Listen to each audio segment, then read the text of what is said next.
রাজধানীর ধানমন্ডি ৩২ নম্বরে বঙ্গবন্ধু শেখ মুজিবুর রহমান স্মৃতি জাদুঘরের পোড়া ভবনে হামলা ও ভাঙচুরের শেখ হাসিনার বক্তব্যে ছাত্রদের ক্ষোভের বহিঃপ্রকাশ বলে মন্তব্য করেছেন পররাষ্ট্র উপদেষ্টা তৌহিদ হোসেন।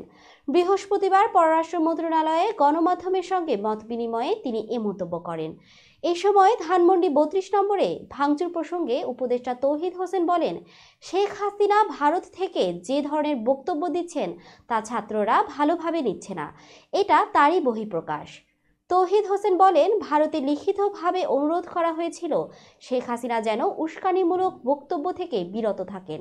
আমরা আবারও চিঠি দিয়েছি ভারতের দায়িত্বপ্রাপ্ত হাইকমিশনারকে তলব করে। ভারতে অবস্থান করা ক্ষমতাচ্যুত প্রধানমন্ত্রী শেখ হাসিনা বুধবার অনলাইনে ভাষণ দেন। এর প্রতিবাদে পাল্টা কর্মসূচি হিসেবে ধানমন্ডি ৩২ নম্বর অভিমুখে বুলডোজার মিছিল কর্মসূচি দেয় বৈষম্য বিরোধী ছাত্র আন্দোলন। বুধবার রাত ৮টার আগ থেকে বিক্ষুব্ধ জনতা বাড়িটিতে ঢুকে পড়ে। এরপর গভীর রাত পর্যন্ত ভাঙচুর চালানো হয় বাড়িটিতে। এক পর্যায়ে আনা হয় একটি এক্সকেভেটর।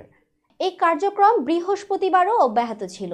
বৃহস্পতিবার ভোর 6:30টার দিকে বঙ্গবন্ধুর বাড়ির সামনে গিয়ে দেখা যায় এক্সকেভেটরটি দিয়ে ৩২ নম্বরের বাড়িটি ভেঙে ফেলা হচ্ছে। উৎসুক জনতার ভিড় রয়েছে বাড়িটি ঘিরে।